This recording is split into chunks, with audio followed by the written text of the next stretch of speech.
Okay, here's another old school VHS review. Survivor Series 1992, the 6th annual Survivor Series of double main events of Macho Man Randy Savage and Mr. Perfect versus Razor Ramon and Ric Flair, and Bret Hart versus Shawn Michaels, Intercontinental Champion versus World Champion. This is like the first Survivor Series that was like not really focused on elimination matches like they had before. Although it did have one elimination match, it wasn't really a proper elimination match.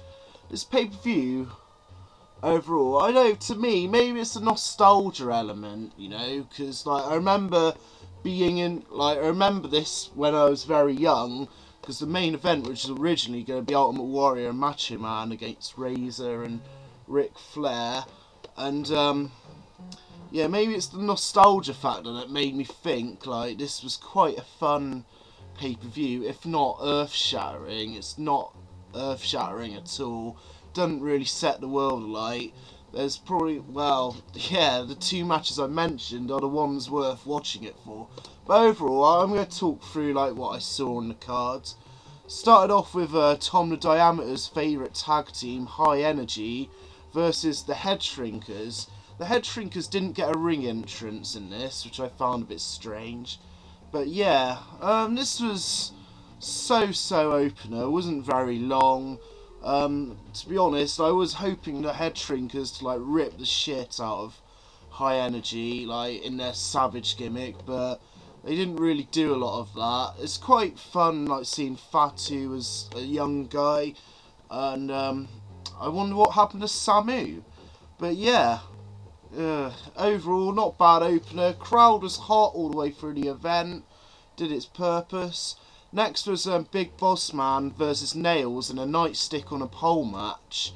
Now, like before this, it had like numerous promos by Big Boss Man and Nails. Oh my god! If you've never heard Nails cut a promo, you should get on YouTube and search for it now. Like, because his voice doesn't seem like it's coming from him. It just sounds like demonic, and I think he played that character well. Obviously, Nails is famous for like holding up Vince McMahon for money, and some extremists say like trying to rape him, but like I don't know what that's about. But yeah, Nails is a horrible wrestler.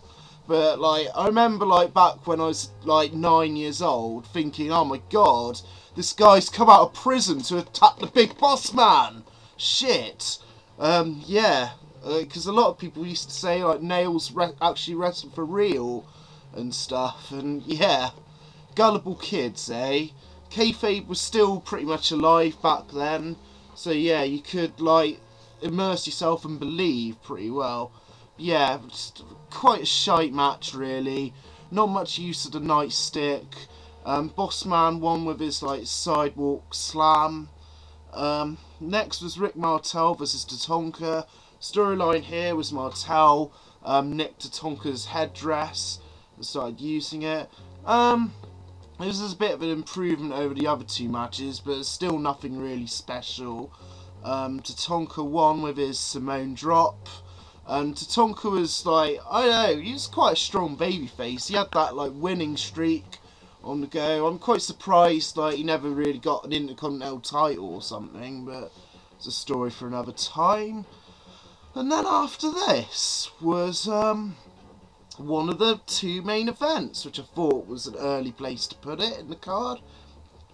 Yeah, the tag match, Perfect and Macho against Razor and Ric Flair. This was a really fun match. Like this match, like the crowd was hottest for definite. Yeah, just a lot of like heel tactics by Razor and Rick, and like Macho Man, and like teases by like Mr. Perfect, whether like he really is a good guy now and stuff. He like teased walking away, but came back. The ending to this wasn't spectacular. I didn't like it at all. Basically, there's a ref bump. Ric Flair hit Macho with a chair, and then Ric Flair had Perfect in the figure 4, and then like some other refs came down and Perfect tried to get both of them with a perfect plex, and yeah, like basically the refs couldn't control it and awarded it via DQ to Mr. Perfect and Macho Man, which is bizarre. But yeah, that was a good match nonetheless. Definitely worth checking out. Next, I believe, was the kind of 4-team Survivor Series match where like one person get pinned, their team would have to go out. During this match, I actually fell asleep a little bit. Can't really remember a lot of it. The crowd seemed quite hot for it, and it was all right. But yeah, Nasty Boys are the last surviving team.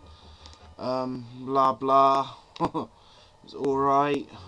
And then it was Undertaker versus Kamala in a casket match, and I believe this is probably the first casket match on WWE pay-per-view. This is like a rematch from SummerSlam 1992.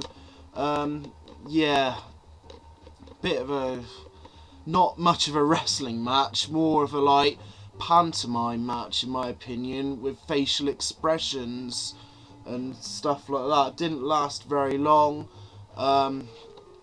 Basically, like, Kamala's just acting all afraid of the urn and stuff, and his facial expressions are hilarious. Like, if you've never checked out the classic original Ugandan giant, like, savage beast Kamala, check him out, because like he was a real good character, and like his facial expressions and that made this match, they were hilarious, and like he was acting all afraid of the urn and stuff. A great actor, like the guy who played Kamala, and basically he got hit by the urn, and then there was like a pinfall, right, and then Taker put him in the casket, which is strange, and it was a casket he had to like bang hammer and nails into, which is very bizarre. But yeah, and then on to the main event, undoubtedly the match of the night, Bret Hart versus Shawn Michaels. Maybe the best match I've seen those two had.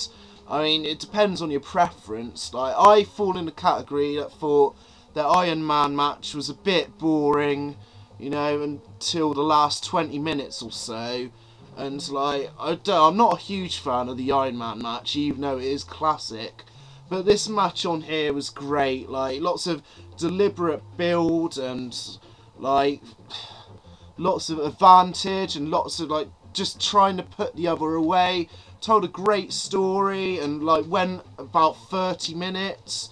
It's definitely a classic match, like maybe a forgotten classic that like you all should like probably look at, because it's like just as they were like showing their true main event colours, and just as Bret Hart had won the title, pretty much, and there was a great match. So all in all, this card was like quite fun, mainly because of the crowd reaction and the two main events.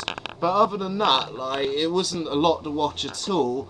But yeah, like, there's another review of a pay-per-view from like 16 odd years ago. I'm going to continue doing these. I don't care how many views I get. I think it's quite fun, and you know, I like to like talk about it and hear your views if you saw this pay-per-view back in the day, you know. Next VHSs I'm going to do will either be SummerSlam 1990, which I have seen but have long forgotten, and or Unforgiven 2001, which I've yet to see yet, but I know what happens. So yeah, let me know what you thought of this review or any of the matches on here, and I'll see you soon.